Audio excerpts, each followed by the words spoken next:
Hi, this is Dr. G again. In the previous video, I talked about lab tests that can be markers of toxin overload. Today, I want to just brush the surface of the scientific studies that back up the idea that toxins are a problem. The actual references for what I'm talking about now, for those of you that want to delve deeper into this topic, are listed on the blog at naturalfoodsdiet.org. Now, persistent organic pollutants, that's POPs for short, are chemical substances that persist in the environment, and they bioaccumulate through the food web, and they pose a risk of causing adverse effects to human health and to the environment. Now, this group of pollutants consists of pesticides, industrial chemicals such as polychlorinated biphenyls, PCBs, and the unintentional byproducts of industrial processes, and that includes dioxins and furans. Now, POPs are everywhere, and we all have these in our body. So there was a study that showed that 6 of the POPs were strongly correlated in a dose-dependent fashion to the prevalence of type 2 diabetes. I mean, that's pretty good proof. Now, epidemiologic evidence for this connection is also very strong, and I have the studies there on the website. Another study showed there was a strong correlation between increased levels of specific POPs and insulin resistance along with body mass index. Now, we all know about BPA. This is an endocrine disruptor that's used in plastics, can linings, tooth fillings, and it's even in certain cash register receipts. Exposure leads to increased coronary vascular disease, type 2 diabetes, and the elevation of liver enzymes.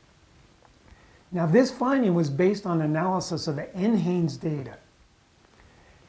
Now, here's a tip about BPA-free plastic bottles. You may see these with the stickers on them. Now, many times they just replace BPA with BPS, and this may be even worse because it's more persistent in the environment.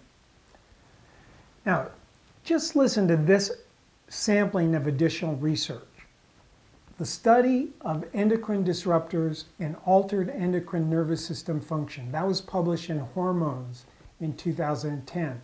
Another title, The Increasing Scientific Literature on Endocrine Disruptors and Disease. That was in Hormone and Metabolism Research in 2010. Now, a quote from a study on environmental science and pollution research international. Various pesticides have been shown in vivo to influence aromatase activity. Aromatase is an enzyme that converts testosterone into estrogen. Now, here's another quote. Pollution pressures in Belgium suggest local effects are seen on the maturation and hormone physiology. That was in the International Journal of Hygiene for Environmental Health in 2009. Now, how about this quote? Synergistic effect of aromatase is seen with multiple endocrine disruptors in combination. That was published in Toxicological Applications in Pharmacology in 2007. And how about this study? A quote, endocrine disrupting chemicals as modulators of sex steroid synthesis. That was in Best Practices of Research in Clinical Endocrinology and Metabolism in 2006. Now, another study showed that consuming fish from the Great Lakes, which are really polluted, increases the body burden of chlorinated hydrocarbons and the prevalence of diabetes. That was published in Chemosphere in 2009. Now, are pesticides obesogens? A study done where serum samples from 98 obese persons and 47 lean persons were compared for chemicals that are in pesticides.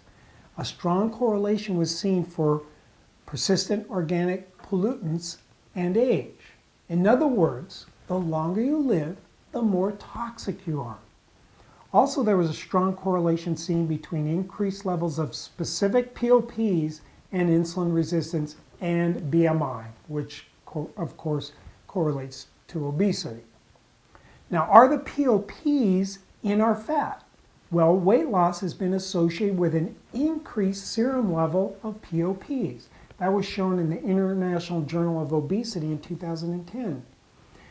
Now, are there other studies that back this up? Well, BMI and pesticide exposure are correlated in agricultural workers. That's interesting. Another study, dioxin exposure increases the risk of diabetes and obesity in Vietnam veterans. I think the evidence is pretty clear. Toxins are making us fat and unhealthy.